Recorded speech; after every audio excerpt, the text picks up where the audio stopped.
Il matrimonio temporaneo in Iran, tra tradizione e modernità.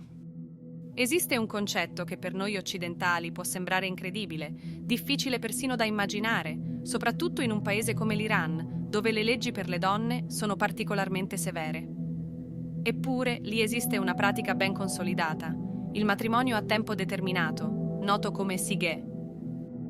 La prima volta che ne ho sentito parlare è stato leggendo il libro di Oriana Fallaci. La giornalista dovette farvi ricorso per poter intervistare Ruhollah Khomeini, allora guida suprema dell'Iran. Nel suo libro Intervista con la storia, la Fallaci descrive in dettaglio cosa sia il Sighe, spiegandolo come una forma di matrimonio temporaneo. Se in Italia il contratto di lavoro a tempo determinato è spesso una necessità per chi desidera entrare nel mondo del lavoro, immagino che molti italiani accetterebbero con entusiasmo l'idea di questa pratica legale applicata al matrimonio. Nell'Islam, il matrimonio è considerato un contratto in cui la donna, attraverso il suo tutore, che può essere il padre, un parente maschio o il giudice, esprime il proprio consenso a sposarsi. Prima di contrarre il matrimonio, le famiglie devono trovare un accordo sulla somma chiamata mehr, che il marito si impegna a versare alla sposa in caso di divorzio o di invalidità del matrimonio. Questa somma rappresenta una garanzia per la donna, che può disporne quando lo ritiene necessario.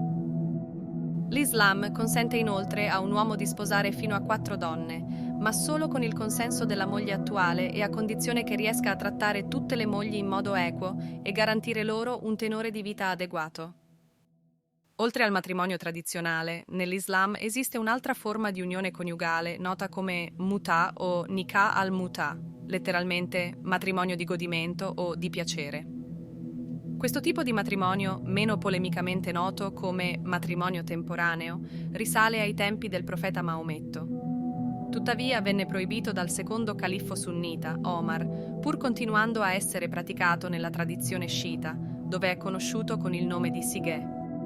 Il mutà è un contratto matrimoniale vero e proprio, in cui le due parti stabiliscono con precisione i termini dell'accordo. L'uomo, che può essere già sposato o celibe, e la donna, purché non sposata, può essere vergine, divorziata o vedova. Concordano sia la durata del matrimonio, che può variare da pochi minuti a molti anni, sia il compenso da corrispondere alla sposa. A differenza di un vero matrimonio, il contratto non ha necessariamente bisogno di testimoni o di registrazioni, ma è sufficiente la recita di una formula e permette all'uomo di avere un numero illimitato di sighe, mentre la donna ne può avere solo uno alla volta e deve aspettare 3 mesi o 2 cicli mestruali per contrarne uno nuovo. Questo ha la sua logica, almeno si sa chi è il padre, nel caso vi fosse una maternità. Nel matrimonio islamico tradizionale il coniuge maschio può far ricorso in modo inoppugnabile all'istituto del ripudio, mentre esso non è ammesso nel matrimonio temporaneo, e ciò mette la donna in condizioni di maggiore equilibrio rispetto al coniuge, anche perché eventuali figli nati durante un sighe hanno gli stessi diritti di quelli nati all'interno di un matrimonio regolare. In passato erano soprattutto motivi finanziari a spingere la donna a contrarre un sighe. Esso, infatti, spesso veniva praticato tra poveri che non avevano i mezzi per sposarsi ufficialmente, dalle vedove di guerra che volevano continuare a riscuotere la pensione senza dover vivere in solitudine o da donne del tutto prive di sostentamento economico. Oggi questo tipo di unione viene contratta per lo più dai giovani nel tentativo di sottrarsi all'ossessivo controllo sociale esercitato dalla comunità e dalle restrittive legislazioni in materia.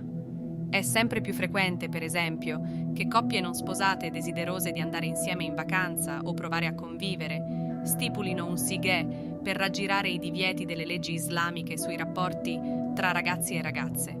Certo, non è solo questo. Esistono ancora, infatti, coppie molto povere che adottano questo tipo di espediente perché non sono in grado di organizzare un vero matrimonio, o donne che, avendo difficoltà a trovare un lavoro, non vedono altra soluzione che farsi pagare in cambio di un'unione temporanea.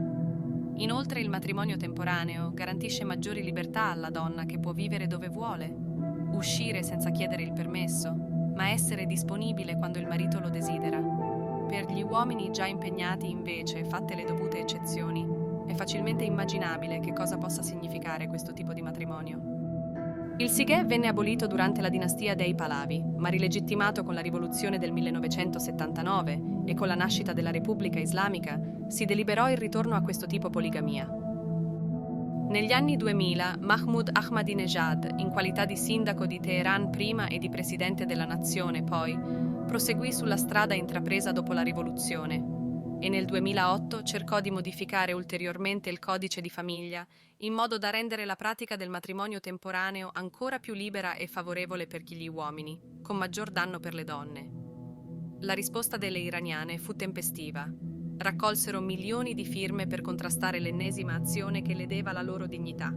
Tuttavia, il Sighe si pratica ancora largamente, tanto che negli ultimi anni sono nati tantissimi siti internet dove è possibile trovare una sposa temporanea e dove ogni annuncio indica anche il prezzo della dote.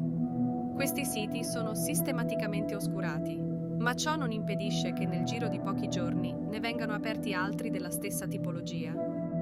Il matrimonio temporaneo, insomma, fa fatica a mantenere un ordine islamico in un paese che si va sempre più occidentalizzando. Probabilmente neanche la guida suprema, l'Ayatollah Khomeini, che aveva avallato il Sighe in tempo di guerra tra l'Iran e l'Iraq, aveva immaginato la singolare evoluzione tra i giovani, né tantomeno poteva pensare che col tempo il rischio sarebbe stato quello di legittimare in qualche modo tutte le relazioni temporanee, comprese le relazioni extraconiugali, e di legalizzare indirettamente la prostituzione.